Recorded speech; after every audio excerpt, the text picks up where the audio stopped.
அனைவருக்கும் இனிய வணக்கம். நேர்களே, நண்பர்களே, மக்களே, இன்றைய விவாத நேரம் நிகழ்ச்சிக்கு அனைவரும் அன்போடு வரவிருக்கும். இன்றைக்கு நாம் எடுத்திருக்கக்கூடிய தலைப்பு, உச்சநீதிமன்ற தீர்ப்புக்கு பிறகும் அடங்க மறுக்கும் ஆளுநர், பல்கலைக்கழக துணைவேந்தர்கள் மாநாட்டிற்கு அழைப்பு, ஆளுநர் ரவி பதவி விலக திமுக கூட்டணி கட்சிகள் வலியுறுத்தல், ஆளுநரே இன்னும் வேந்தரா, சட்ட திருத்தம் சொல்வது என்ன என்கின்ற அடிப்படையில் இன்றைய விவாத நேரம் நிகழ்ச்சி பயணிக்க இருக்கிறது.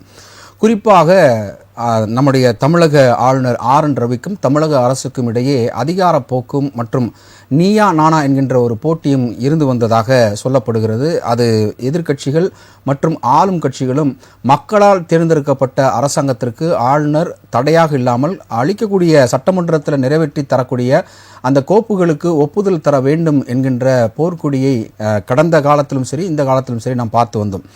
இப்போ ஆளுநர்கள் தனிச்சையாக செயல்படக்கூடாது. குறிப்பாக பிஜேபி ஆளாத மாநிலங்களில் பிஜேபி ஆளுநர்களை வைத்து கோலோச்சி வருகிறது. எனவே தனிச்சையாக ஆளுநர் கலந்தாலோசிக்காமல் எந்தவித முடிவையும் எடுக்கக்கூடாது என்கின்ற அடிப்படையில் உச்ச நீதிமன்றத்தில் தமிழக அரசின் தரப்பில் வழக்கு தாக்கல் பண்ணப்பட்டது. அண்மையில் ஆளுநருக்கு அதிகாரம் இல்லை, அதாவது குறிப்பாக மாநில அரசாங்கத்தில் இருக்கக்கூடிய பல்கலைக்கழகங்களில் வேந்தரை ஆளுநரே நியமிக்கலாம் என்கின்ற அந்த கோப்பு செல்லாது என்கின்ற அடிப்படையில் தமிழக முதலமைச்சர் வேந்தராக செயல்படுவார், அவர் பல்கலைக்கழகத்தினுடைய துணைவேந்தர்களை நியமிப்பார் என்கின்ற ஒரு வரலாற்று சிறப்புமிக்க வெற்றி வந்திருக்கிறது என்கின்ற அடிப்படையில் சட்டமன்றத்தில் கடந்த வாரத்தில் மரியாதைக்குரிய தமிழக முதலமைச்சர் மு.க. ஸ்டாலின் அவர்கள் பேசினார். அந்த தீர்ப்பையும் வரவேற்றார். இப்போ இதில் என்ன விஷயம் இதில் வந்திருக்கு அப்படின்னா, ஆளுநர் மாளிகை ஒரு விளக்கம் கொடுத்திருக்கிறது. அதாவது பல்கலைக்கழகங்களுடைய துணைவேந்தர்கள் மாநாட்டை ஆளுநர் அழைத்து நடத்தலாம். குறிப்பாக பல்கலைக்கழகங்களில் நடைபெறக்கூடிய பட்டமளிப்பு விழாவில் ஆளுநர் மாணவர்களுக்கு பட்டங்களை வழங்கலாம் என்கின்ற அடிப்படையில் இந்த மாநாடு வருகிற 2 நாள் சனி ஞாயிறு அன்று ஊட்டியில் ஆளுநர் மாநாடு நடைபெற இருக்கிறது. எனவே இது ஆளுநருக்கு அதிகாரம் இருக்கிறது என்கின்ற அடிப்படையில் சொல்லப்படுகிறது. அப்படி ஆளுநர் துணைவேந்தர்களை அழைத்து இந்த மாநாடு நடத்தினால் மீண்டும் பல்கலைக்கழகங்களுக்கு வேந்தராக ஆளுநர் தொடர்கிறாரா என்கின்ற ஒரு ஐயப்பாடும், அது மட்டும் இல்லாமல் சட்ட ரீதியிலான அந்த தீர்ப்பை ஆளுநர் மீறுகிறாரா என்கின்ற ஒரு சட்ட சிக்கலையும் ஆளுநர் மாளிகை சந்திக்க இருக்கிறதா என்கின்ற அடிப்படையில் இன்றைய விவாதம் நிகழ்ச்சி பயணிக்க இருக்கிறது. முதலாவது இணையமொழியாக இணைந்து தன்னுடைய கருத்துக்களை பதிவு செய்ய இருக்கிறார் பிஜேபியினுடைய தூத்துக்குடி செல்வம் அவர்கள். வரவேற்கிறேன். மாலை வணக்கம் சார். அடுத்தபடியாக அரங்கினில் திராவிட முன்னேற்ற கழகத்தினுடைய மாநில துணை கொள்கை பரப்பு செயலாளர் திரு கரூர் முரளி அவர்கள் இணைகிறார். வணக்கம் சார். அடுத்தபடியாக அரங்கினில் வழக்கறிஞரும் அரசியல் விமர்சகருமான திரு சேயன் அவர்கள் இணைகிறார். வணக்கம் சார். வணக்கம். வழக்கறிஞர் சார், உங்கள்கிட்ட இருந்து தான் அந்த நிகழ்ச்சி நான் ஆரம்பிக்கிறேன். ஏன்னா இது சட்டத்தில் உச்சநீதிமன்றம் சொல்லியிருக்கு ஆளுநருக்கு அதிகாரம் இல்லை அப்படின்னு சொல்லிட்டு தமிழக அரசு கொடுத்த அந்த கோப்புகளுக்கு சிறப்பு அதிகாரத்தை வைத்து ஒப்புதல் கொடுத்திருக்கிறது. அதற்கு குடியரசுத் தலைவர் துணை குடியரசுத் தலைவர் சூப்பர் நாடாளுமன்றமாக நீதிபதிகள் நாடாளுமன்றத்தை நடத்தக்கூடாது என்கின்ற அடிப்படையில் தன்னுடைய கருத்தை முன்வைத்தார். அதுக்கப்புறமேட்டு குடியரசுத் தலைவரை உள்துறை அமைச்சரை ஆளுநர் கடந்த வாரம் போய் சந்திச்சுட்டு வந்தார். வந்ததுக்கப்புறம் இப்போ துணைவேந்தர்கள் மாநாடு அறிவிக்கப்பட்டிருக்கு. இது எப்படி நீங்கள் ஒரு வழக்கறிஞராக நீங்கள் இதை எப்படி பார்க்குறீங்க? இந்த சென்ற 7/4/2025 அன்று உச்சநீதிமன்றம் ஒரு சரித்திரம் முக்கியத்துவம் வாய்ந்த தீர்ப்பை வழங்கியது.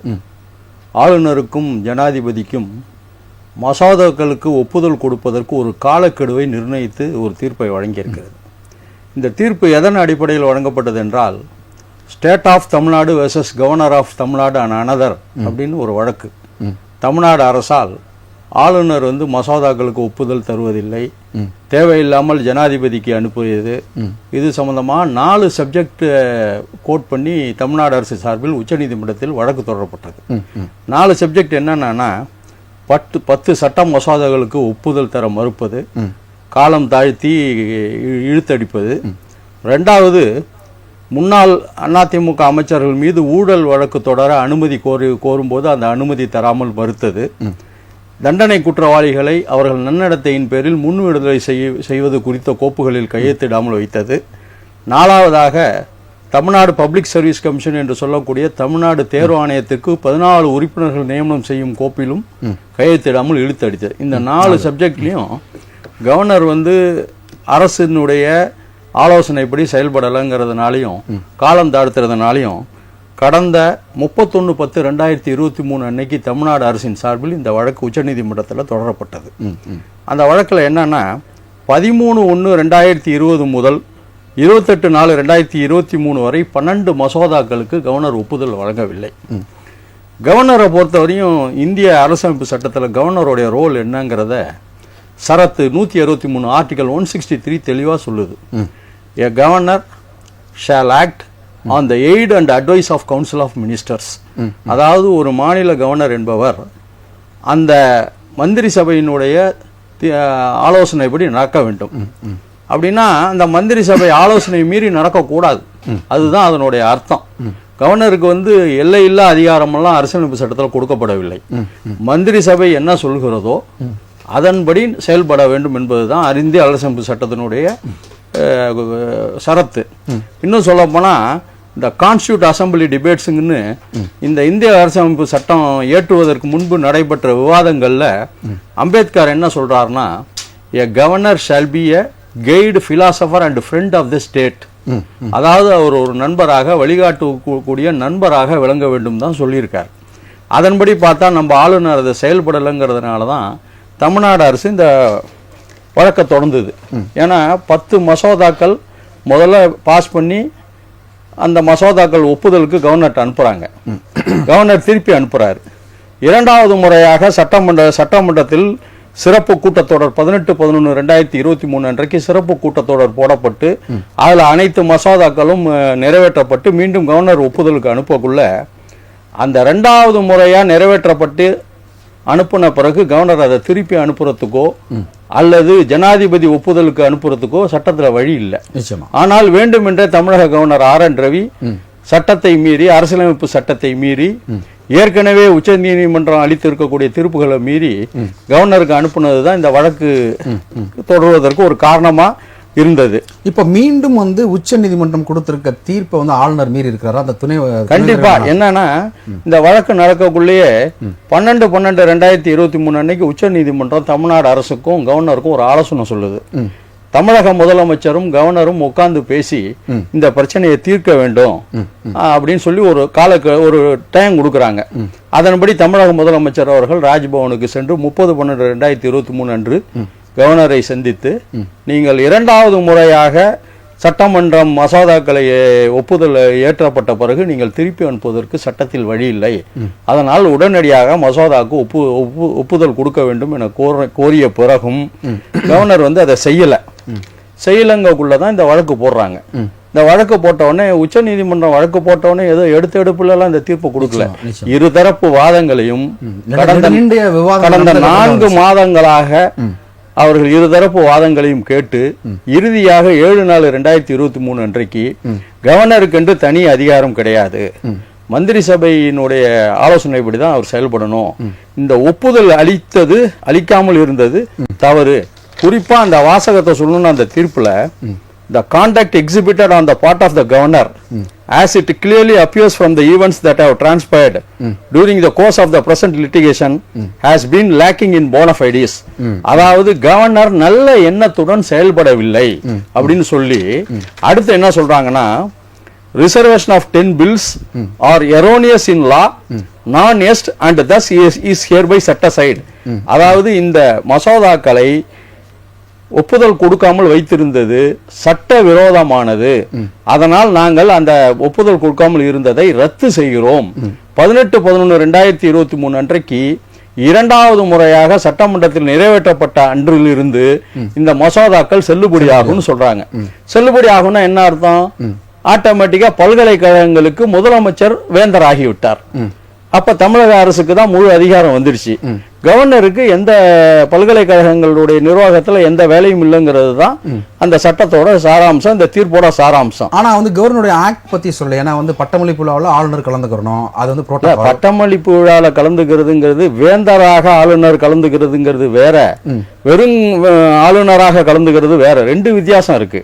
அப்ப அந்த புரோட்டோகால் எடுக்கப்பட்டிருக்கு. ஏன்னா ஆட்டோமேட்டிக்கா இந்த 10 மசோதாக்கள் 18/11/2023 முதல் என்றைக்கு இரண்டாவது முறையாக தமிழக சட்டமன்றத்திலே அது ஏற்றப்பட்டதோ அன்றிலிருந்து செல்லுபடியாகும்னு உச்ச நீதிமன்றம் அறிவித்த பிறகு ஆளுநருக்கு அதுல வேலை இல்லை. சரி, நம்ம தொடர்ந்து பேசலாம். அடுத்து இணையமொழியாக இருக்கக்கூடிய திரு தூத்துக்குடி செல்வம், உங்கள்கிட்ட வைக்கக்கூடிய ஒரு கேள்வி என்ன அப்படின்னா, ஆளுநருக்கு அதிகாரம் இல்லை என்கின்ற அடிப்படையில் உச்ச நீதிமன்றம் தீர்ப்பு கொடுத்த பிறகும் அந்த தீர்ப்பை ஆளுநர் மீறுகிறார், இது சட்டப்படி குற்றம் அப்படின்னு நம்முடைய வழக்கறிஞர் சேவன் அவர்கள் தன்னுடைய வாதத்தை முன் வச்சிருக்கிறார். உங்களுடைய கருத்து?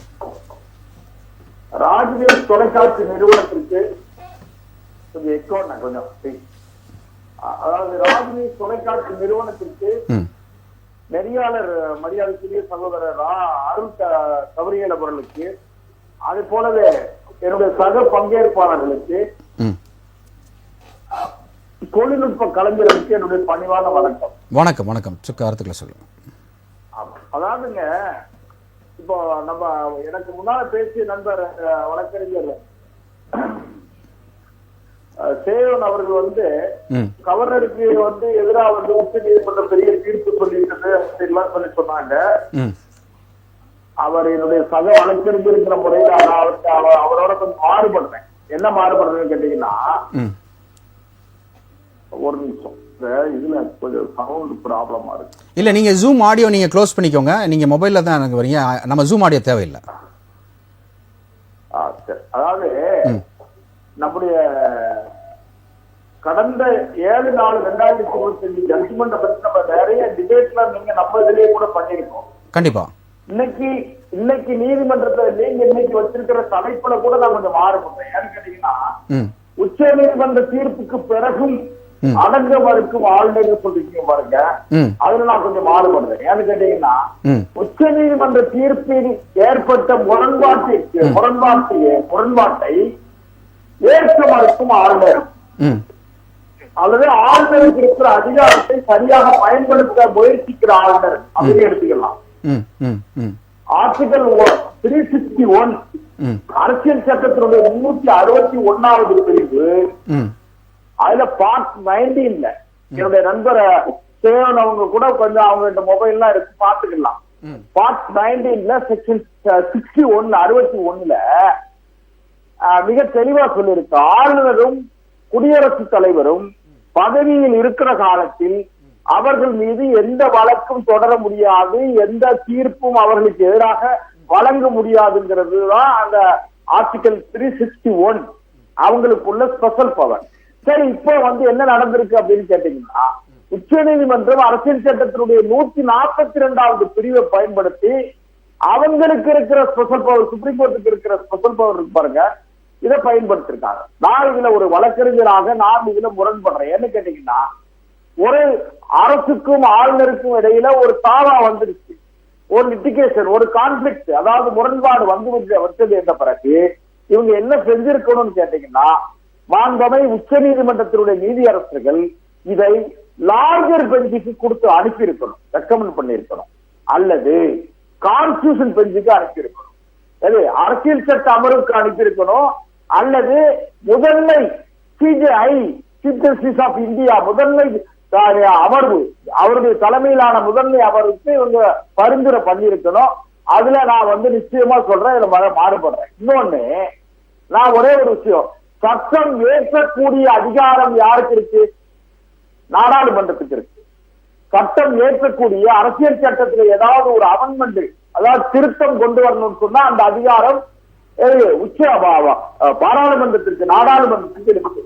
நான் இப்போ ஒரு தேவை ஏற்பட்டிருக்கிறதாக கருதுறேன். என்ன கருதுறேன்னு கேட்டீங்கன்னா, அரசியல் சட்டத்தினுடைய 142வது பிரிவுல ஒரு அமெண்ட்மெண்ட், ஒரு திருத்தம் கொண்டு வர வேண்டிய தேவையும் அவசியத்தையும் உச்ச நீதிமன்றத்தினுடைய நீதியரசர்கள் அந்த 10 மசோதா மேல கொண்டு வந்திருக்காங்க. அந்த தீர்ப்பின் மூலமாக உருவாக்கி இருக்கிறார். ஒரு செய்தி நான் என்ன சொல்ல நினைக்கிறேன்னா, நாளைக்கு இப்ப சட்டமன்ற நிலையிலிருந்து நடந்துட்டு நம்முடைய மாண்புமை முதலமைச்சர் அவர்கள் சிறப்பு விதி, முதலமைச்சருடைய சிறப்பு, முதலமைச்சருக்குரிய அதிகாரம் பெற்ற அந்த சிறப்பு விதி 110 கீழ் ஒரு தீர்மானம் கொண்டு வரார். ஏன், நான் ஒரு உதாரணத்துக்கு என்ன சொல்றேன், 1969 கலைஞர் அவர்கள் டெல்லியில மாநில சுயாட்சிக்கு அந்த கருத்தரங்க நடக்கும் போது இவர் கலந்துகிட்டு அதுல மாநில சுயாட்சி அழுத்தி பேசிட்டு வரும்போது தனி கொடி வேணும்னு கலைஞர் கேட்டார். அன்னைக்கு முதலமைச்சராக இருந்த கலைஞர், அம்மையார் இந்திரா காந்தி அவர்கள் இந்த பிரதமராக இருந்த போது. அதே மாதிரி இவங்களும் நாளைக்கு தனித்தமிழ்நாடு, தமிழ்நாட்டிற்கு தனிக்கொடி, தமிழ்நாட்டிற்கு ஆளுநர், தமிழ்நாட்டில் இருக்கிற ஆளுநரை நீங்கள் 30 நாட்களுக்குள் திருப்பி அனுப்ப வேண்டும் ஒரு தீர்மானம் போட்டு ஆளுநருக்கு அனுப்புறாங்க. ஆளுநர் அதை மேலக ஆளுநர் அவர்கள் மறுபடியும் அமைச்சரவைக்கு திருப்பி அனுப்புறாங்க. 2வது முறை இவங்க தீர்மானத்தை பெரும்பான்மை இருக்கிறதுனால நிறைவேற்றி மறுபடியும் ஆளுநருக்கு அனுப்பிட்டு அதை அசண்டு, அதாவது ஒப்புதல், ஆளுநர் அவர்கள் ஒப்புதல் கொடுத்து விட வேண்டும் என்று என்னுடைய மரியாதைக்குரிய நண்பர் சேவன் அவர்கள் சொல்லுவாரா என்று அடுத்த சுற்று நான் எதிர்பார்த்தேன். ஒண்ணு. 2வது 25ஆம் தேதி ஆளுநர் அவர்கள் 25ஆம் தேதி ஊட்டியில் அவர்கள் வேந்தர் பல்கலைக்கழகத்தினுடைய வேந்தர் என்கிற அடிப்படையில் அவர்கள் துணைவேந்தருடைய மாநாட்டை தொடங்கி கூட்டி இருக்கிறார்கள்.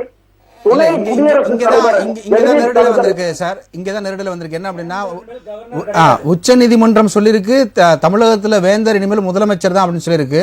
இவர் எப்படி துணைவேந்தர் மாநாட்டை கூட்டலாம்ன்றத கேள்வியா இருக்கு. இல்ல அப்படி வேந்தர் முதலமைச்சர் சொல்லல. அந்த 10 தீர்மானங்களை, அதாவது 10 சட்டங்களுக்கு மசோதாவே அடிப்படையில் மட்டுமல்ல 142 சட்டப்பிரிவின் அடிப்படையில் இது முதல் சுற்று அமைதியாக 142 சட்டப்பிரிவின் படி 10 மசோதாக்கள் நிறுத்தி வைத்திருந்த மசோதாக்களுக்கு ஒப்புதல் கொடுத்திருக்காங்க உச்ச நீதிமன்றம். வேந்தர் கிடையாது, வேந்தர் இவங்க கிடையாது, முதலமைச்சர் கிடையாது. முதலமைச்சர் அதிகார எல்லைகளை மீறுகிறார். நான் இன்னும் ஒண்ணே சொல்றேன் கணக்கு சார். இப்போ இந்த அரசாங்கத்தின் மீது மிகப்பெரிய அளவில் ஊழல் குற்றச்சாட்டுகள், இந்த அரசாங்கத்தின் மீது மிகப்பெரிய அளவிலே நீதிமன்றத்தில் வழக்குகள் நிலுவையில் இருக்கிறது. இதையெல்லாம் மறைக்கிறதுக்காக இவங்க ஒரு அரசியல் சட்ட மோதலை ஏற்படுத்துகிறார்கள். நான் ஒண்ணே சொல்றேன், நாளைக்கு மத்திய அரசாக ஒரு ஆர்டினன்ஸ் போடுறாங்க. இல்ல, அதாவது நம்ம தலைப்புக்குள்ள வந்துடலாம். நம்ம தமிழக அரசு ஊழல் பண்ணிருக்கா, அந்த விஷயங்கள் வேற. இப்ப வேந்தர் என்பது இல்லை அப்படின்றது உறுதிப்படுத்தப்பட்டிருக்கு. அரசுதலையும் வெளிவந்திருக்கு. சார் தவறுங்க. நான் சொல்றேன், நாளையோ நாளை மறுநாளோ ஒரு வாரம் கழிச்சோ ஒரு ஆர்டினன்ஸ் வருதுன்னு வைங்க. ஒரு அவசர சட்டத்தை மத்திய அரசாங்கம் குடியரசுத் தலைவர் மூலமாக ஒரு மத்திய அரசாங்கம் ஒரு அவசர சட்டத்தை போட்டு இந்த 10 மசோதாக்களையும் செல்லத்தக்கது அல்ல என்று ஒரு அவசர சட்டத்தின் மூலமாக ஆளுநர் அவர்கள் மூலமாக நிறைவேற்றினால் என்ன ஆகும்? அரசியல் சட்டத்தினுடைய சிக்கல் உருவாகிட்டே இருக்கும். நம்ம தொடர்ந்து பேசலாம். இந்த அரசாங்கம் மறைமாற்றம் செய்கிற வேலையை திசை அரசியல் சட்ட நடைமுறைகளை மீறுகிறார்கள். கருத்துக்களை புரிஞ்சுக்கிட்ட அடுத்து அரங்கத்தில் இருக்கக்கூடிய திராவிட முன்னேற்ற கழகத்தினுடைய மாநில துணை கொள்கை பொறுப்பு செயலர் திரு கரூர் முரளி, அதாவது நீங்க தான் மோதல் போக்க கடைபிடிக்கிறீங்க, நீங்க தான் எல்லை மீறுறீங்க, நீங்க தான் சட்டத்தை மீறுறீங்க அப்படின்னு திரு தூத்துக்குடி செல்வம் பிஜேபி அவர் கருத்துக்களை முன்வைக்கிறார். இதை எப்படி பார்க்குறீங்க? உச்ச நீதிமன்றம் எந்த வழிகாட்டுதலில் தீர்ப்பு வழங்கியிருக்கிறதோ அந்த வழிகாட்டலின் அடிப்படையில் துணைவேந்தர்களினுடைய கூட்டத்தை எங்கள் முதலமைச்சர் தலைமை செயலகத்தில் கூட்டினார். அண்ணன் நம்மளுடைய தூத்துக்குடி செல்வம் அவர்கள் பேசுகிற பேச்சை ஏதோ ஆளுநருக்கு அதிகாரத்தை கொடுத்து விட்டதை போல உச்ச நீதிமன்றம் பேசுகிறார். வேந்தர் என்ற இடத்தில் இனிமேல் முதல்வர் அல்லது அரசு என்றுதான் இருக்க வேண்டும் என்று உச்ச நீதிமன்றம் சொல்லி இருக்கிறது. இந்த உச்ச நீதிமன்றம் தந்திருக்கிற ஒரு தீர்ப்பு என்பது வரலாற்றில் பொன்னெழுத்துக்களால் பறிக்கப்பட வேண்டிய ஒரு தீர்ப்பு. ஏனென்று கேட்டால் ஆளுநர்கள் என்பவர்கள் இந்த நாட்டில் முரண்டு பிடிக்கிற மாடாக இருக்கிற பொழுது, முரண்டு பிடிக்கிற மாடாக இருக்கின்ற ஆளுநருக்கு ஒரு மூக்கணாங்கையில் போடுவதை போல மூக்கணாங்கையில் போடுவதை போல ஒரு அரசியலமைப்பு உச்ச நீதிமன்றம் ஒரு தீர்ப்பை வழங்கியிருக்கிறது. இந்த மாடுன்னு சொன்னதுக்கு அவர் தன்னுடைய கண்டனத்தை தெரியப்படுத்துறாரு. சரி, யானை வச்சுக்கோம். அடங்காத யானையை அடக்குவதற்கு அங்குசத்தை போல ஆளுநரை அடக்குவதற்கு உச்ச நீதிமன்றம் அவர் என்ன செய்திருக்கிற ஒரு தீர்ப்பு வழங்கியிருக்கிறது. ஒன்றும் கிடையாது. இவர்கள் ஆளுநர் என்பவர் என்னமோ பெரிய அதிகாரம் இருப்பதை போல பேசிக் கொண்டிருக்கிறார்கள். பேசுவதற்கு பிஜேபியில் இருக்கிற தூத்துக்குடி செல்வம் போன்றவர்கள் எல்லாம் அவர்களுக்கு சப்போர்ட் வாங்கி கொண்டிருக்கிறார்கள். அரசியலமைப்பு சட்டம் 200 படிதான் அவருக்கு என்ன அதிகாரம் இருக்கிறது என்று தெளிவாக வரையறுக்கப்பட்டுள்ளது. இன்னும் சொல்றாரு, ஒரு கொடி கொடுத்தாக்க வேணும்னு நாளைக்கு ஆளுநர் சட்டமன்றத்தில் தீர்மானம் போட்டுவாங்க. தீர்மானம் போட்ட பிறகு தனிநாடு கேட்டு தீர்மானம் தீர்மானம் போட்டுருவாங்க, அதை ஆளுநருக்கு அனுப்புனா ஆளுநர் வந்து உடனே அதற்கு அனுமதி தரணுமான ஒரு கேள்வியை கேட்கிறார். நான் என்ன சொல்றேன்னா, அற்புதமாக உச்ச நீதிமன்றத்தினுடைய நீதிபதிகள் தீர்ப்பு சொல்லி இருக்கிறார்கள். எந்த ஒரு மசோதா சட்டமன்றத்தில் நிறைவேற்றப்பட்டாலும் அந்த மசோதா ஆளுநருக்கு அனுப்பப்பட்டால் ஆளுநர் அந்த மசோதா மீது அவருக்கு சந்தேகம் வருமானால் அந்த மசோதாவை குடியரசுத் தலைவருக்கு அனுப்பலாம். குடியரசுத் தலைவருக்கு அந்த மசோதாவை அனுப்பிய பிறகு குடியரசுத் தலைவருக்கு அந்த மசோதா மீது ஏதாவது சந்தேகம் வருமானால் மாநில அரசாங்கத்திற்கு, மாநில சட்டமன்றத்திற்கு அனுப்பி விளக்கம் கேட்கலாம். அவர்கள் விளக்கம் கொடுத்த பிறகும் அவர்களுக்கு ஒரு சந்தேகம் வந்தால் உடனடியாக உச்ச நீதிமன்றத்தை இதுல எனக்கு ஒரு முரண்பாடு இருக்கு. என்ன முரண்பாடு அப்படின்னா, மரியாதைக்குரிய அது வந்து நம்ம முதலமைச்சர் சொல்லதான், முத்துவேல் கருணாநிதி ஸ்டாலின் அவர் வந்து இந்த நடைமுறையை கையில் எடுத்து வெற்றியை வாங்கியிருக்கிறாரு. ஆனால் ஜெயலலிதா அம்மையார் அவர்கள் வந்து முதலமைச்சராக இருக்கிற போது சென்னாரெட்டிக்கும் அன்றைய ஆளுநர் சென்னாரெட்டிக்கும் ஜெயலலிதா அவர்களுக்கும் மிகப்பெரிய முரண்பாடு இருந்துச்சு. அப்போ சட்டமன்றத்தில் இதே போல ஒரு தீர்மானம் கொண்டு வராங்க, தமிழக முதலமைச்சர் தான் பல்கலைக்கழகங்களுடைய வேந்தராக இருக்க வேண்டும் என்று.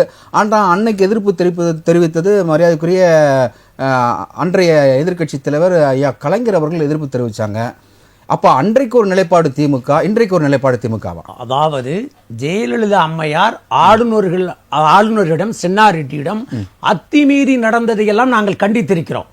அதை கண்டித்தது மட்டுமல்ல, பன்வாரி புரோகித்திருக்கிறார் அல்லவா, இதற்கு முன்னால் இருந்த கவர்னர் OPS அவர்களும் EPS அவர்களும் முதலமைச்சராக இருந்த பொழுது அவரே தன்னுடைய கார் எடுத்துக்கொண்டு ஆய்வு செய்வதற்காக அரசு மாளிகைக்கும் அரசு அதிகாரிகளும் சந்திக்க போன பொழுது முதலாக மக்களால் தேர்ந்தெடுக்கப்பட்டிருக்கிற முதலமைச்சருக்கு தான் அந்த அதிகாரம் இருக்கிறது, மத்திய அரசாங்கத்தால் இருக்கிற எங்கள் தலைவர் என்று சொன்னார் அல்லவா, தபால்காரராக வந்திருக்கிறவருக்கு அந்த அதிகாரம் கிடையாது என்று எதிர்ப்பை பதிவு செய்த இயக்கம் திமுக என்பதையும் நீங்கள் மறந்துவிடக் கூடாது. அதாவது ஆளுகிற அரசாங்கத்திற்கு ஆளுநர் இசைந்து போனால் வந்து ஒரு ஆளுநர் கருத்தை முன்வைத்தா தபால்காரராக அல்ல. நான் என்ன சொல்கிறேன், ஆளுநர் என்பவர் இல்ல, ஆளுநர் வந்து ஆளுநர் வரம்புக்குள் செயல்பட வேண்டும், வரம்பை மீறக்கூடாது. வரம்பை மீறக்கூடாது, தபால்காரன் சொல்லுவீங்க இல்ல சார். உண்மை நிலவரம் என்ன? ஆளுநருக்கு என்ன அதிகாரம்? ஆளுநர் என்பவர் யார்? முதல்வருக்கு பதவி பிரமாணம் செய்து வைப்பவர், உயர்நீதிமன்ற தலைமை நீதிபதிக்கு பதவி பிரமாணம் செய்து வைப்பவர், நீங்க கொடுக்கக்கூடிய அத்தனை அமைச்சரவை மாற்றத்திற்கும் கையெழுத்து போடக்கூடியவர். இதெல்லாம் அவருக்கு அதிகாரம் தானே? மத்திய அரசாங்கத்தால் அனுப்பப்பட்டிருக்கிற ஒற்றர், மத்திய அரசாங்கத்தால் அனுப்பப்பட்டிருக்கிற ஒற்றர். ஒரு நிமிஷம் நம்ம தொடர்ந்து பேசலாம். அரங்கத்தில் நம்மோடு இணைந்திருக்கக்கூடிய அரசியல் விமர்சகர் மற்றும் ஒரு வழக்கறிஞருமான திரு குமரராஜ் அவர்களை வரவேற்கிறோம். வணக்கம் குமரராஜா, சொல்லுங்க சார். வந்திருக்கிற ஒற்றர் அவர் வேலை என்னவோ அதை செய்ய வேண்டுமே தவிர உடனடியாக துணைவேந்தர், நான் என்ன கேட்கிறேன், ஆட்டை கடிச்சு மாட்டை கடிச்சு கடைசியில மனுஷனை கடிச்சதை போல தமிழ்நாட்டில் இருக்கின்ற சட்டசபைகளை பிரச்சனை செய்து முதலமைச்சரிடம் பிரச்சனை செய்த பிறகு இப்பொழுது உச்ச நீதிமன்றத்தினுடைய நீதிபதிகள் சொன்ன தீர்ப்புக்கு எதிராகவே நீங்கள் அடாவடித்தனமும் அத்துமீறலும் செய்து கொண்டிருக்கிறீர்களே, இது நியாயமா? நான் கேட்கிறேன், ஒரு ஜனநாயகவாதி என்ற முறையில் இதையெல்லாம் எங்கள் தலைவர் அவர்கள் அனுமதித்துக் கொண்டிருக்கிறார். எவ்வளவு பெரிய நீங்கள் மசோதா 10 மசோதாவை நாங்கள் நிறைவேற்றி தருகிறோம், நீங்கள் தர முடியாது என்று சொல்கிறீர்கள், நிறைவேற்றி தர முடியாது என்று சொல்கிறீர்கள், கிடப்பில் போடுகிறீர்கள். உடனடியாக இந்த செய்தியை நாங்கள் எங்கே சென்றிருக்கிறோம்? குடியரசுத் தலைவருக்கு நாங்கள் எடுத்துக்கொண்டு போனோம். குடியரசுத் தலைவரும் அதை கண்டுகொள்ளவில்லை. உடனடியாக நீதிமன்றத்திற்கு போகிறோம். நீதிமன்றம் நன்றாக அலசி ஆராய்ந்து பார்த்த பிறகு இந்த 10 மசோதாவை அவர்கள் நிறைவேற்றி ஆளுநருக்கு அனுப்புகிறார்கள். ஆளுநர் அதன் மீது நடவடிக்கை எடுக்க வேண்டும். எடுக்காவிட்டால் உடனடியாக சட்டமன்றத்திற்கு அனுப்பிவிட வேண்டும். அவர்கள் திருப்பி அனுப்பினால் அதை நிறைவேற்றி தர வேண்டும் என்று சொல்லிவிட்டு அவர்கள் சொல்கிறார்கள், ஒரு நெருக்கடியான பிரச்சனை எங்களுக்கு வருகிற பொழுது அந்த பிரச்சனையில் சரியான நீதியை வழங்குவதற்கு சட்டப்பிரிவு 142 பயன்படுத்தலாம் என்று அரசியலமைப்பு சட்டம் எங்களுக்கு அதிகாரம் வழங்கியிருக்கிறது. அதன் அடிப்படையில் நாங்கள் இனி இந்த 10 சட்டத்தை நிறைவேற்றி தருகிறோம். இனிமேல் பல்கலைக்கழகத்தில் கவர்னர் வேந்தர் அல்ல, மாநிலத்தால் தேர்ந்தெடுக்கப்பட்ட முதல்வர் தான் வேந்தர் என்று அறிவித்த பிறகு வேந்தர்களின் கூட்டத்தை ஒரு ஆளுநர் நான் ஊட்டிகளை நடத்துகிறேன் என்று அறிவிக்கிறார் என்றால் இது அடாவடித்தனமா, அத்துமீறல் இல்லாமல் வேற என்னது? அப்ப அதிமுக விதைத்த அந்த விதையை திமுகல வந்து விருட்சமா இருக்குன்னு எடுத்துக்கலாமா? அதிமுக என்ன விதை வச்சாங்க? தமிழக முதலமைச்சர் தான் வேந்தரா இருக்கணும் ஜெயலலிதா சொன்னதை வந்து சட்ட ரீதியா போராடி திமுக வென்று இருக்கா. சரி, இருக்கலாமே, அதுல என்ன இருக்கு, தப்பு இருக்கு? ஓகே, நம்ம தொடர்ந்து பேசலாம். அடுத்து அரங்கத்தில் இருக்கக்கூடிய அரசியல் விமர்சகர் திரு குமரராஜ் அவர்கள், இந்த ஆளுநர் சொல்லுங்க. ஒரே ஒரு சின்ன ஒரு அண்ணா குமரராஜா அவர்கள் அனுமதியோட ஒரே ஒரு அரசியல் சட்டத்தினுடைய 143வது பிரிவு கூட நீங்க படிங்க. Power of president to consult supreme court இருக்கு. இன்னும் ஒரு வாரம் 10 நாட்களுக்குள்ள பாருங்க, இவர்கள் விதைக்கிற விதையை இவர்கள் அறுவடை செய்ய போகிறார்கள்.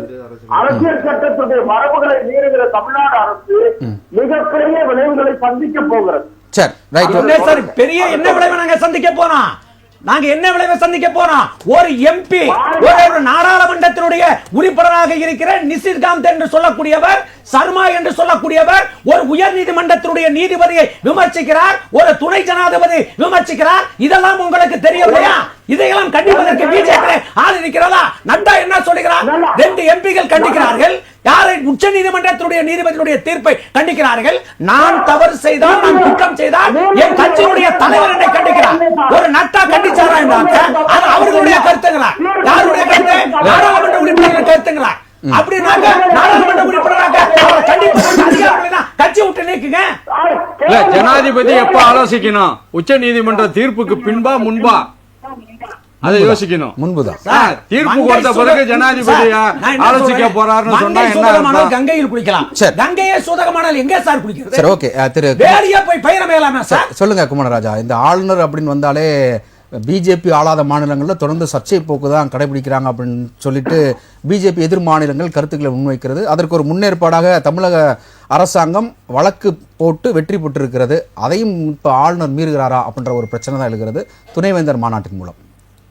தொட்டனை தூரும் மணற்கேணி மாந்தர்க்கு கற்றனை தூரும் அறிவு.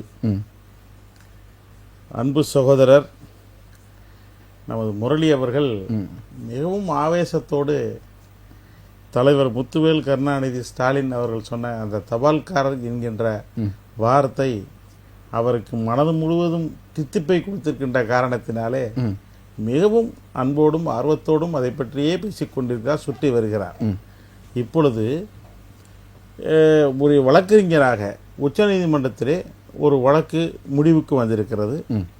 உச்சநீதிமன்றத்தினுடைய நீதிபதிகள் அதை முடிவு செய்திருக்கிறார்கள். இப்பொழுது மத்திய அரசு அதன் மேல் மேல்முறையீடு செய்ய போகிறதா இல்லையா என்பதை வரும் காலங்கள் நிர்ணயம். இல்லை, மறுசீராய்வு மனு போட போறதா ஆலோசிச்சிருக்காங்க, போட போறாங்க. இல்லை, அது நீங்க எல்லாரும் பொது ஆட்கள் நீங்க அப்படி சொல்லலாம். எங்களுக்கு பொறுத்தளவிற்கும் ஒரு வழக்கறிஞராக மனு முழுவதுமாக நீதிமன்றத்தில் விடப்பட்டு அதுக்கு எண்ணிடப்பட்டு அது விசாரணைக்கு வராதது வரை ஏற்கனவே போட்ட உத்தரவு தான் நடைமுறை என்பது. அப்போ வந்து முதலமைச்சர் தான் வேந்தர். தீர்ப்பு வந்திருக்கு. அவசரப்பட வேண்டாம். அதைத்தான் சொல்றேன். இப்போதைக்கு அந்த 10 மசோதாக்களில் இதுவும் ஒரு மசோதா. தமிழகத்தினுடைய முதலமைச்சர் அவர்கள் பல்கலைக்கழகத்தினுடைய வேந்தராக இருப்பதற்கான ஒரு மசோதா நிறைவேற்றி அனுப்பப்பட்டதை நீங்களே குறிப்பிட்டது போல மதிப்பிற்குரிய தலைவர் கலைஞர் அவர்கள் அதை எதிர்த்தார். ஜெயலலிதா அவர்கள் தானே முன்மொழிஞ்சார்கள். திராவிட முன்னேற்ற கழகத்தினுடைய நிலை அன்றைய தேதியில் அன்றைக்கு இருந்தது. அரசியல் கட்சிகள் நிலையை மாற்றிக்கொள்வது என்பது புதிதல்ல. திராவிட முன்னேற்ற கழகம் அதில் வேறுபட்டிருக்கலாம். இப்பொழுது மிக தெளிவாக அவர்களாக ஒன்றும் சொல்லவில்லை. நாட்டினுடைய உச்சபட்ச நீதிமன்றமாக இருக்கின்ற உச்ச நீதிமன்றத்தை அணுகி அவர்கள் சொல்லி இருக்கிறார்கள்.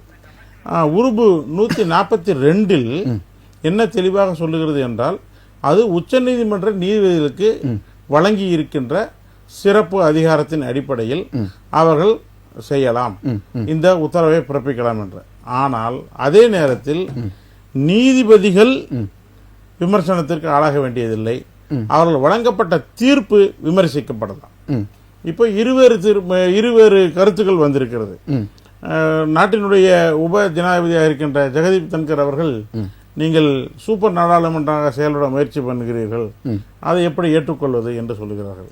அப்படியே ஒருவேளை இருந்தால் நாட்டினுடைய பாராளுமன்றம் என்பது ஜனாதிபதி, ராஜ்யசபா மற்றும் லோக்சபா மூன்றும் இணைந்ததுதான் பாராளுமன்றம். அப்படி இருக்கின்ற பொழுது இந்த 4 தூண்கள் என்று சொல்லப்படுகிற 3 இப்போ 3 தான் வச்சுக்கலாம். பிரஸ் அப்புறம் வச்சுக்கினாலும் ஜுடிஷியரி, எக்ஸிக்யூட்டிவ், லெஜிஸ்லேச்சர் என்றது பாராளுமன்றம் இப்பொழுது வந்திருக்கிறது. பாராளுமன்றத்திலே இதை செய்வதற்கு அவர்களுக்கு உரிமை இருக்கிறதா என்ற கேள்வி எழுப்பப்பட்டிருக்கிறது. ஆகவே இந்த மேல்முறையீட்டு காலம் என்கின்ற ஒரு காலம் இருக்கிறது. அதை 3 நீதிபதிகள் கொண்ட அமர்வுக்கு எடுத்துச் செல்வார்களா, 5 நீதிபதிகள் கொண்ட அமர்வுக்கு எடுத்துச் செல்வார்களா? எங்கள் சட்ட ரீதியாக சொன்னால் அரசியல் அமைப்பு பெஞ்ச் என்று சொல்லப்படுகின்ற அரசியல் அமைப்பு ஒரு தீர்மானத்திற்கு அதை கண்டிப்பாக எடுத்துச் செல்வார்கள் என்பது இன்றைக்கு யதார்த்தம். ஆனால் இப்பொழுது கொஸ்டின் இருந்து இன்றைய தேதியில் மதிப்பிற்குரிய முதலமைச்சர் அவர்கள் துணை வேந்தராக இருக்கின்ற காரணத்தினாலே அப்ப வேந்தர் என்பதை அந்த தீர்ப்பை நீங்க ஏத்துக்கிறீங்க? இன்றைய தேதியில் அங்கீகரித்திருக்கிறது. அப்ப அதை ரத்து பண்ணுவாங்கன்னு சொல்றீங்களா? ஏன்னா அவரு ஏன் முடியாது? இல்ல செல்வம் அவர் சொன்ன மாதிரி இன்னும் 10 நாட்கள்ல வந்து ஜனாதிபதி வந்து இந்த உத்தரவை ரத்து பண்ணுவாருன்னு சொன்னாங்க. உத்தரவை ரத்து பண்ண மாட்டாங்க. நானே சொல்லிட்டேன், ப்ராபபிலிட்டி பேச வேண்டியதில்லை, தேவையில்லை. ஆனாலும் இந்நீதிமன்றங்கள் பல இடங்களில் மேல்முறையீடுகளில் தீர்ப்புகளை மாற்றியிருக்கிறது. அதில் எடுத்துக்காட்டாக எடுத்துக்கொள்ள வேண்டும் என்றால் நமது முன்னாள் முதலமைச்சர் மதிப்பிற்குரிய ஜெயலலிதா அவருடைய தீர்ப்பை எடுத்துக்கொள்ளலாம். கீழ்கோர்ட்டு வந்து அதை வந்து தவறு, இவங்க வந்து குற்றவாளி என்று சொன்னார்கள். ஆனால் அதே மேல்முறையீட்டில் குமாரசாமி அவர்கள் அவர் நிரபராதி இல்லை என்று சொன்னார்கள். மீண்டும் உச்சநீதிமன்றம் சென்ற போது இப்பொழுது அதிகபட்சமாக தீர்ப்பு தான் செல்லுபடியாகும் என்று சொல்லிவிட்டார்கள். ஆக தீர்ப்பு ஒன்றுதான், ஆனால் மாற்றி 3 நீதிமன்றங்கள் வெவ்வேறு தீர்ப்புகளை சொல்லி தீர்ப்பு மாற்றப்படலாம். நீங்க சொல்ல மாற்றப்படுவதற்கான எல்லா வாய்ப்புகளும் இருக்கிறது. ஆனால் மாற்றப்படாமலும் போகலாம். ராஜா சார், இப்போ வந்து ஆளுநராக இருக்கட்டும், குடியரசுத் தலைவராக யாராவனா இருக்கட்டும், அவங்க சொல்லக்கூடிய வார்த்தைகள் வந்து அந்த பெரிய பதவிகள் இருந்தாலும் அந்த சொல்லக்கூடிய வார்த்தைகள் என்பது ஒரு எள்ளி நகையாடக்கூடிய ஒரு வார்த்தையாக தான் இருக்கு. அது வந்து முரண்பட்டால் இந்த மாதிரி வார்த்தை வருகிறது, ஒத்து போனால் இவர்களை மாதிரி இல்லை ஆகா ஓகோ அப்படின்னு பேசப்படுகிறது. ஆனால் இங்கே என்ன கவனிக்கணும் அப்படின்னா, பிஜேபி ஆளாத மாநிலங்களில் ஆளுநர்களை வைத்து ஆட்சி பண்ணுகிற பிஜேபியை மனசை சந்தோஷப்படுத்தும் பொழுது துணை குடியரசுத் தலைவர் வரைக்கும் அவங்களுக்கு பதவி உயர்வு வழங்கப்படுகிறது. அதுக்கு ஒரு சிறந்த எதிர்காட்டு ஜெகதீப் தன்கர் அவர்கள். இப்போ சொல்லுங்க, ஆளுநர் வந்து உண்மையிலேயே மத்திய அரசினுடைய ஒற்றராக இருக்காரா? நம்ம முரளி சொன்ன மாதிரி நம்ம சகோதரர் வந்து அதுதான், அது ஒரு யாரை திருப்திப்படுத்தும் என்பதற்காக அப்படிப்பட்ட வார்த்தைகளை பயன்படுத்த என்பது தெரியல. அவருக்கு ஒன்றும் புதியதாக இன்றைக்கு இந்த வார்த்தைகளை பயன்படுத்தி தான் தன்னை வெளிப்படுத்திக் கொள்ள வேண்டிய அவசியமும் சகோதரருக்கு இல்லை.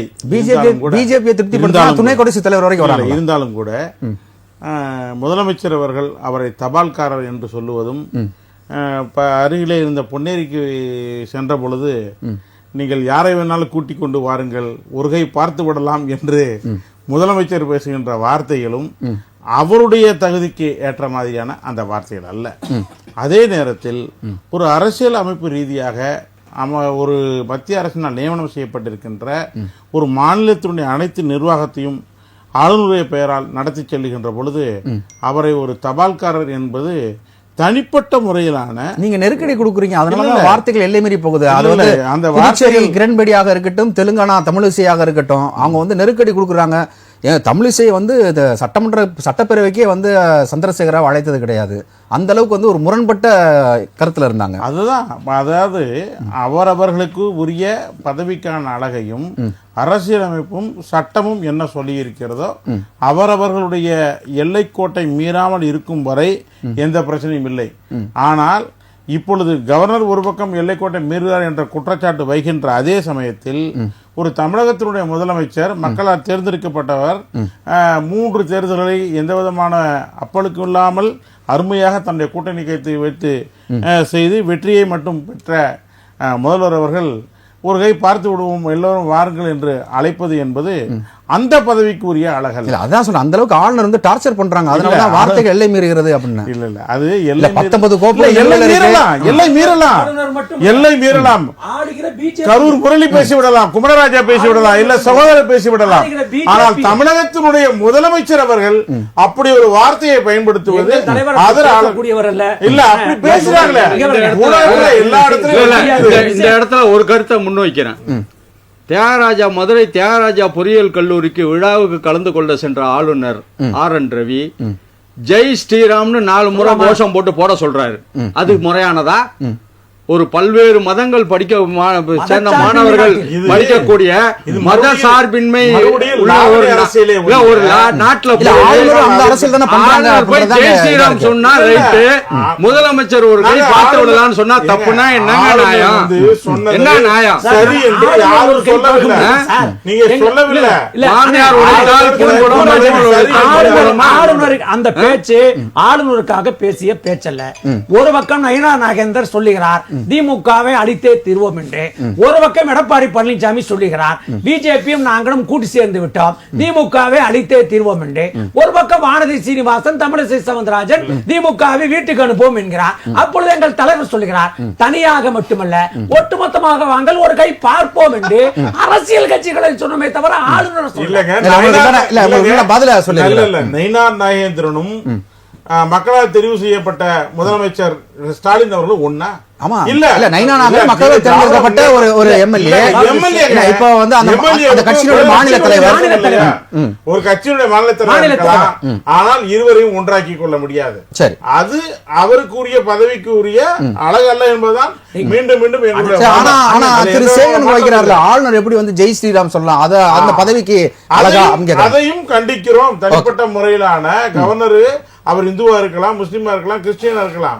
ஆனால் ஒரு மாநிலத்தினுடைய ஆளுநராக வந்துட்ட பொழுது நீங்கள் எல்லோருக்குமான கவர்னர், நீங்கள் அதே மாதிரிதான் எல்லோருக்குமான முதலமைச்சர், நீங்கள் எல்லோருக்குமானவர் பிரதமர், எல்லோருக்குமானவர் இந்திய ஜனாதிபதி.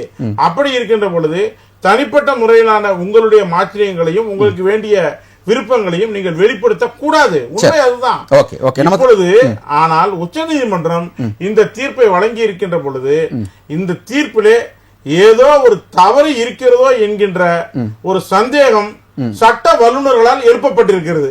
அந்த சந்தேகம் விரைவில் நிவர்த்தி செய்யப்படும். ஓகே, நம்ம ஒருவேளை பேசலாம். தீர்ப்புகள் மாறினால் மீண்டும் பழைய நிலையே வந்துவிடும். சரி, ஓகே. அப்பொழுது அதற்காக இப்பொழுது துணைவேந்தர் கூட்டத்தை கூட்டியதற்காக கவர்னரும் எந்த விதமான தவறை கண்டுபிடிக்க வேண்டிய அவசியம் இல்லை என்பது சொல்லுங்க சார். அதாவது சட்ட வல்லுநர்களுக்கு இங்க வந்து சந்தேகம் வந்திருக்கிறது அப்படின்னு சொல்றாங்க. அந்த மாதிரி எந்த கிட்டத்தட்ட 400 பக்கத்துக்கு மேல கொடுக்கப்பட்ட அந்த இந்த தீர்ப்பு. தீர்ப்பை பாத்தீங்கன்னா 414 பக்க தீர்ப்பு, சரித்திரம் வாய்ந்த தீர்ப்பு. இதுல பாத்தீங்கன்னா உச்ச நீதிமன்றம் பல்வேறு நாட்டினுடைய அரசியலமைப்பு சட்டத்துல இந்த மசோதாக்களுக்கு ஒப்புதல் கொடுப்பது சம்பந்தமா பிரிட்டன்ல என்ன சொல்லுது, நியூசிலாந்துல என்ன, ஆஸ்திரேலியால என்ன, சிங்கப்பூர் எல்லாத்தையும் ஒரு கிட்டத்தட்ட ஒரு 20க்கும் மேற்பட்ட நாடுகள் எல்லாம் அலசி ஆராய்ந்து நம்முடைய அரசியலமைப்பு சட்டத்தை தந்தவர்களுடைய விவாதம், கான்ஸ்டிடியூட் அசம்பிளி டிபேட்ஸ், அதுல என்ன சொல்றாங்க அப்படிங்கறத பார்க்கக்குள்ள அதுல அம்பேத்கர் குறிப்பிடுற ஒரு வாசகத்தை குறிப்பிடுறாங்க தீர்ப்புல. இன் a responsible form of government there can be no room for governor to act in his discretion. ஒரு பொறுப்பான அரசாங்கத்தில் கவர்னர் தன்னிச்சையாக செயல்படுவதற்கு வழி இல்லைங்கிற அம்பேத்கரோட வாசகத்தை கோட் பண்ணி தான் இந்த தீர்ப்பை சொல்லியிருக்காங்க. நம்ம வழக்கறிஞர் குமணராஜா சொன்னது போல சட்ட வல்லுநர்கிட்டலாம் எந்த சந்தேகமும் இல்ல. குமணராஜாவுக்கு வேணா சந்தேகம் இருக்கலாம் இந்த தீர்ப்புல, வேற எந்த சட்ட வல்லுநரும் சந்தேகம் இல்ல. அதே மாதிரி தூத்துக்குடி செல்வத்துக்கு ஒரு விளக்கம் சொல்ல விரும்புறேன். ஆர்டிகல் 361 ஷரத்து 361 என்ன படிக்க சொன்னாரு. நல்லா படிச்சிருக்கேன், இப்பயும் படிச்சேன், இந்த இடைவெளியிலையும் படிச்சேன். அது என்ன சொல்லுதுன்னா, அவர் மொட்டையா சொல்லிட்டார் கவர்னர் மேல வழக்கே தொடர முடியாது. கவர்னர் ஒன்றும் கடவுள் இல்ல. கவர்னர் மீது கிரிமினல் வழக்குகள் தொடர முடியாது, சிவில் வழக்கு தொடரலாம். அந்த ஆர்டிகல் 361 361 என்ன சொல்லுதுன்னா, president governors immunity from judicial proceedings during the term of office. Specifically it states that no criminal proceedings can be instituted or continued against them and no process for their arrest or imprisonment can be issued by any court. Okay. Civil proceedings related to their official act can be initiated. இது வந்து உரிமையியல் சார்ந்த பிரச்சனை, அரசியல் அமைப்பு சார்ந்த பிரச்சனைங்கனால வழக்கு தொடரலாம். அத அவன் தூத்துக்குடி செல்வம் முதல்ல புரிஞ்சுக்கணும். கவர்னர் கடவுள் அல்ல, சட்டத்துக்கு அப்பாற்பட்டவர் இல்ல, rule of law. The king can do அதே போல தபால்காரரும் இல்ல. king can king can do no wrong அப்படின்னு தான் சொல்றாங்க. அதனால கவர்னர் வந்து எந்த செயலையும் நீதிமன்றத்துல கேட்க முடியாதுன்னு இல்ல, அவர் மீது குற்ற வழக்கு தொடர முடியாது.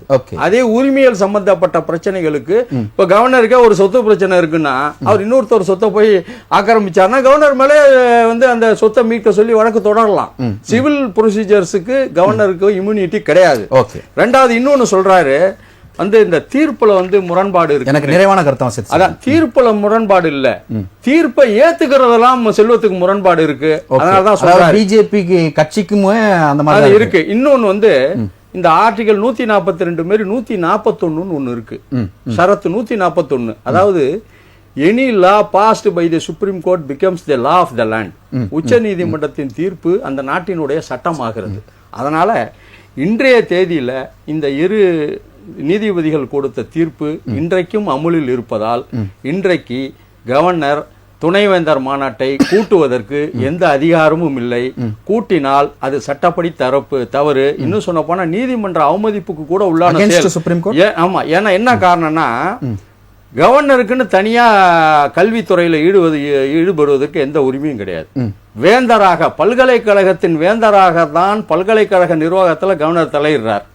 இந்த சுப்ரீம் கோர்ட் தீர்ப்புப்படி முதலமைச்சர் அவர்கள் வேந்தரான பிறகு கவர்னருக்கு இந்த கல்வித்துறையில ஈடுபடுவதற்கு உரிமை இல்லை என்பதால் அவர் கூட்டப்பட்டுள்ள கூட்டம் சட்ட விரோதமான கூட்டம், உச்ச நீதிமன்ற தீர்ப்புக்கு எதிரானது. இன்னொன்னு குமரராஜா ஒரு ஹேஷியம் சொன்னாரு, இந்த மாதிரி இந்த தீர்ப்பெல்லாம் மாற்றப்படலாம்னு.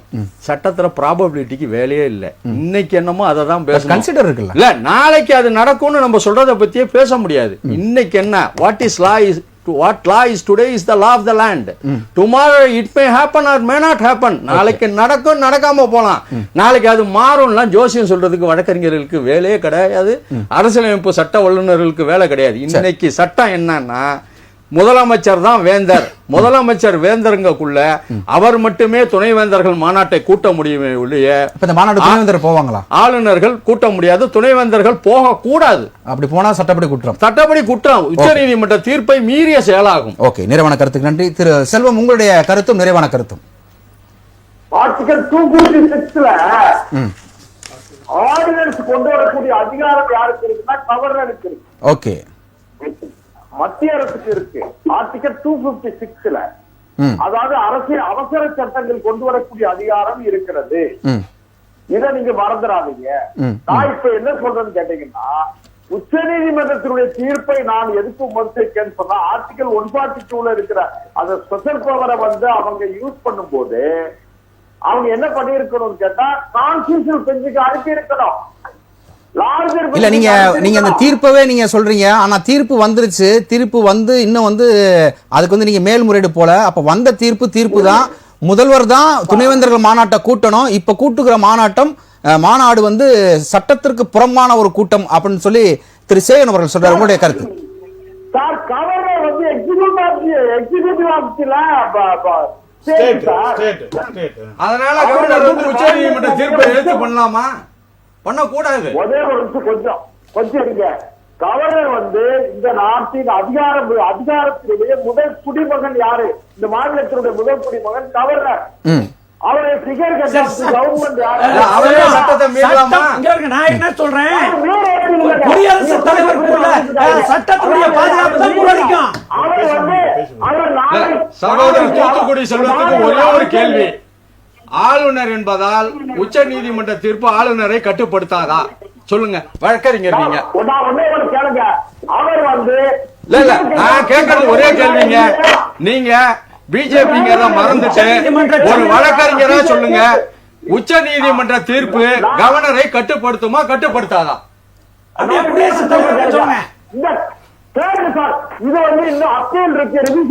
Brother Selvam, please answer my question. ஏங்க, நான் கேட்கிற கேள்விக்கு பதில் சொல்லுங்க. உச்ச நீதிமன்றத்தின் தீர்ப்பு கவர்னரை கட்டுப்படுத்துமா கட்டுப்படுத்தாதா? சொல்லுங்க.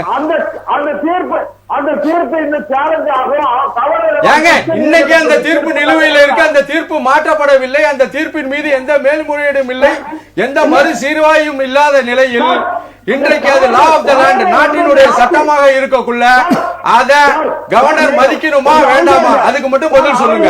ஓகே, பதில் வாங்கிடலாம். அதாவது இந்த மாநிலத்தினுடைய அதிகாரத்தினுடைய தலைவர் யாருன்னு கேட்டா கவர்னர். அவர் என்ன செய்யறாரு? அவர் என்ன செய்யறாருன்னா சட்டத்தை மீறாருன்றாங்க.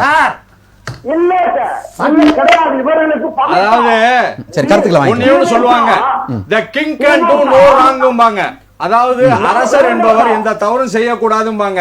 அதேதான் ஆளுநருக்கு பொருந்தும். ஆளுநர் உச்ச நீதிமன்ற தீர்ப்பை மீறக்கூடாது. அது சட்டப்படி தவறு. ஓகே, நிறைவான கருத்து. அதாவது லெட் மீ கம்ப்ளீட். அதாவது கேட்டீங்கன்னா, அதாவது ஜீசஸ் ஒய்ஃப் மஸ்ட் போட்டு சஸ்பிஷன்ங்கிறது ஆளுநருக்கு விட்டுருந்தா, முதலமைச்சர் விட்டுருந்தா. அதனால ஒண்ணு கேளுங்க, நான் என்ன சொல்றேன், ஆளுநர் வந்து உச்ச நீதிமன்றத்தினுடைய தீர்ப்பை சீராய்வு செய்வதற்கு ஓகே நேரத்தில் குடியரசு துணைத் தலைவர் முன்னாள் உச்ச நீதிமன்றத்தினுடைய வழக்கறிஞர் என்கிற முறையில் அவரிடத்தில் கலந்து பேசியிருக்கிறார். இன்னும் சொல்ல போனீங்கன்னா, நான் ஒரே ஒரு செய்தியோட முடிச்சிடுறேன். கொஞ்சம் விரைவா ஒரு வாரம் இல்ல கேளுங்க, ஒரு வாரம் அவங்களுக்குள்ளே நேரம் இருக்கீங்க. ஒரு வாரம் 10 நாளைக்கு முன்னால ஜெகதீப் தன்கர் நிறைவான கருத்து வாங்கி துணை ஜனாதிபதியா கருத்து அல்லது ஆளுநருடைய வழக்கறிஞரா சொல்லுங்க. நம்ம வாங்கிக்கலாம். அதாவது ஒரு 4 நாளைக்கு முன்னால, ஒரு வாரத்துக்கு முன்னால ஹைகோர்ட்ல ஒரு டிவிஷன் பெஞ்சில டாஸ்மாக் வழக்குல ஒரு இன்டர்வியூ ஆர்டர் போடுறாங்க. மெயின் பெட்டிஷன் ஹியரிங் வரும்போது ஐயோ நாங்க இந்த வழக்கு விசாரிக்க மாட்டோம் சார், அவுட் ஆஃப் சிலபஸ் போகாதீங்க, இந்த சிலபஸுக்கு வாங்க, இந்த சிலபஸுக்கு வாங்க, இன்னைய விவாதத்துக்கு வாங்க, இந்த விவாதத்துக்கு வாங்க சார். ஏன் தேவையில்லாததுக்கு போறீங்க? உச்ச நீதிமன்றத்தின் தீர்ப்புக்கு கவர்னர் கட்டுப்படுவாரா, கட்டுப்பட மாட்டாரா? நாங்க பதில் இல்லை, நம்ம செல்வம் சாப்பிட்ட பதில் இல்லை நினைக்கிறேன். நாங்க கேட்கிற கேள்வி, advocate Selvam please answer my question. தீர்ப்புக்கு கவர்னர் கட்டுப்படுவாரா, கட்டுப்பட மாட்டாரா? நான் என்ன சார், சொல்றேன், அவுட் ஆஃப் சிலபஸ் போறீங்க, சிலபஸ் வாங்க. நீங்கதான் சரி, ரைட், ஓகே, கேவலத்தின் மொத்த உருவமே நீங்கதான். நீதிமன்றத்தையும் நீதியையும் மதிக்காதவர்கள் நீங்கதான். நீதிக்கு சமக்குடி கட்டுபவர்கள் நீங்கதான். நீதிக்கு பாலை கட்டுபவர்கள் நீங்கதான். சரி, ரைட், ஓகே, ஓகே, சரி, ரைட், ஓகே. நான் நிறைவான கருத்து எடுத்துக்கிறேன். திரு முரளி, பதில் இல்லையா, அதை கேட்டு சொல்லுங்க. அது இன்னும் சந்தர்ப்பத்தில் நம்ம பேசலாம். நேரம் இல்லை. கவர்னர் கட்டுப்பட்டவரா இல்லையா, செல்வம் பதில் அளிக்கட்டும். சொல்லுங்க முரளி. சொல்லுங்க சார். உங்களுடைய இல்லைன்னு இருக்கிறார், உங்களுடைய நிறைவான கருத்து. அதாவது உச்ச நீதிமன்றத்தில் எங்கள் தலைவர் வாங்கியிருக்கின்ற வரலாற்று தீர்ப்பை அவர்களால் பொறுத்துக் கொள்ள முடியவில்லை. ஒரு மாநில அரசாங்கத்தை ஒரு ஒன்றிய அரசாங்கம் கலைப்பேன் என்று மிரட்டினால் அது பொம்மை வழக்கு, அவர்களால் முடியாத ஒரு நிலையை உருவாக்கியது. அதே போல மாநிலத்தில் இருக்கின்ற முதல்வர் கொடியேற்ற வேண்டும் என்ற உரிமையை தலைவர் அவர்கள் பெற்றுத் தந்ததை போல மாநிலத்தினுடைய ஆளுநராக இருப்பவர்கள் அத்துமீறக்கூடாது. அத்துமீறினால் முத்துவேல் கருணாநிதி ஸ்டாலின் அவர்கள் உச்ச நீதிமன்றத்தில் பெற்றிருக்கிற தீர்ப்பு ஆளுநர் கடிவாளம் போட்டிருக்கிறது. ஒன்றும் கிடையாது. நான் கேட்கிற, இந்தியாவின் முதல் குடியரசுத் தலைவர் ராஜேந்திர பிரசாத் இருந்தார். ராஜேந்திர பிரசாத்திற்கும் ஒன்றிய அரசாங்கத்திற்கும் பிரச்சனை வந்த பொழுது அப்பொழுது அட்டர்னி ஜெனரலாக இருந்த வாசிம் நாட்டல் என்று சொல்லக்கூடியவரை போய் சந்திக்கிறார். சந்தித்து விட்டு எங்களுக்குள் பிரச்சனைகள் இருக்கிறது, நெருடல்கள் இருக்கிறது, என்ன அரசியலமைப்பு சட்டம் சொல்கிறது என்று சொன்ன பொழுது அழகாக அவர் சொன்ன வார்த்தை, ராஜேந்திர பிரசாத் அவர்களே சொன்ன வார்த்தை, இதோ பாருங்கள், குடியரசுத் தலைவர் என்பவர் மத்திய அரசாங்கத்தினுடைய அமைச்சரவை எடுக்கிற முடிவுக்கு கட்டுப்பட்டவர். ஆகவே உங்களுக்கு அதிகாரம் இல்லை என்று சொல்லியிருக்கிறார். அதே மாதிரிதான் உச்ச நீதிமன்றம் சொல்லி இருக்கிறது. ஆளுநர் என்பவர் சட்டமன்றத்திற்கு கட்டுப்பட்டவர், முதலமைச்சருக்கு கட்டுப்பட்டவர். ஆளுநர் பல்கலைக்கழகத்தின் வேந்தர் கிடையாது. வேந்தராக தமிழக அரசு, தமிழ்நாட்டின் முதலமைச்சர் என்பவர் தான் இருக்கிறார் என்று சொல்லி இருக்கிறார். ஆகவே துணைவேந்தர்கள் மாநாட்டை கூட்டுவதற்கு அதிகாரம் யாருக்கில்லை, ஆளுநருக்கு கிடையாது. அப்படி கூட்டினால் உச்ச நீதிமன்றத்தினுடைய தீர்ப்பை அவமதித்திருக்கிறார். அப்படி கூட்டினால் உச்ச நீதிமன்றத்தை அவமதித்தது மட்டுமல்ல, உச்ச நீதிமன்றத்தினுடைய தீர்ப்பை நிராகரித்திருக்கிறார். ஆகவே அவர் மீது நாங்கள் அவமதிப்பு வழக்கை தொடர்வதற்கும் தயாராக இருக்கிறோம். சிக்கலுக்கு மேல் சிக்கல்ல சிக்கிக் கொள்ளக்கூடாது கவர்னர். ஆகவே கவர்னர் பேச்சை கேட்டுக்கொண்டு துணைவேந்தர்கள் யாரும் போய் கலந்து கொள்ளாதீர்கள். ஏனென்று கேட்டால் துணைவேந்தர்கள் எங்கள் தமிழ்நாட்டை சேர்ந்தவர்கள், எங்கள் தமிழ்நாட்டை சேர்ந்தவர்கள் கலந்து கொள்ளக்கூடாது. நாளை அவர் பீகார் போய் விடுவார். யார் ஆளுநர் பதவி போயிடுச்சுன்னு வைங்க, பீகார் போயிடுவார். கண்டிப்பா சொல்றேன் சார், அடுத்த மாசம் அவர் கவர்னர் பதவியில் இருக்க முடியாது. நீதிமன்றத்தின் கதவை தட்டுவோம். நன்றி. சொல்லுங்க குமரராஜ், உங்களுக்கு நிறைவான கருத்து ஒரு வரியில. சொல்லுகின்ற பொழுது துணைவேந்தர்களை மிரட்டுவது மாதிரி பேசுவதை ஏற்றுக்கொள்ள முடியாது. மாநிலத்தினுடைய தலைவராக அவர் துணைவேந்தர்கள் மாநாட்டிலே நடத்தினால் அப்படியே ஒருவேளை நீதிமன்ற அவமதிப்பாக இருந்தாலும் அதை சந்திப்பதற்கு அவர் தயாராகத்தான் இருப்பார் என்றே கருதுகிறேன். ஆனால் இன்றைய தேதியில் உச்ச நீதிமன்றம் வழங்கிய தீர்ப்பு தான் செல்லுபடியாகக்கூடியது. ஆனால் இந்த தீர்ப்பு மாற்றத்திற்கான வாய்ப்புகள் கூடுதலாக இருக்கின்ற காரணத்தினாலே மாற்றம் வரும் வரை குமரராஜா சொல்றத பார்த்தா துணைவேந்தர்கள் மாநாட்டுக்கு முன்னாடி இந்த தீர்ப்பு மாற்றப்படும் போல தோன்றுகிறது. இல்ல அவரு அப்படி இல்ல, ஆசைப்படுறத சொல்றாரு. எந்த தீர்ப்புகளும் மாற்றப்படக்கூடியது, அதற்கான ஆசைப்படுறத சொல்றாரு. அதனால நடக்கின்ற விஷயங்களை நாம் பொறுத்திருந்தான் பார்க்க வேண்டும். ஆனால் இது ஒரு கவர்னரும் மக்களால் தேர்ந்தெடுக்கப்பட்ட முதலமைச்சர் அவர்களும் மோதிக்கொள்வது மாநில நலத்திற்கு நல்லதல்ல, மக்களுக்கும் நல்லதல்ல. நன்றி. இருவரும் இணைந்து பணியாற்ற வேண்டும், மக்களுக்கு நன்மை பயக்க வேண்டும். நன்றி. நிகழ்ச்சியில் தங்களுடைய கருத்துக்களை பதிவு செய்த 4 சிறப்பு அழைப்பாளருக்கும் ராசிதிக்கு நன்றிகளையும் வாழ்த்துக்களையும் வணக்கங்களையும் தெரிவித்துக் கொள்கிறது. நன்றி நேர்களே, இத்துடன் நம்முடைய விவாத நேரம் நிகழ்ச்சி நிறைவு பெறுகிறது.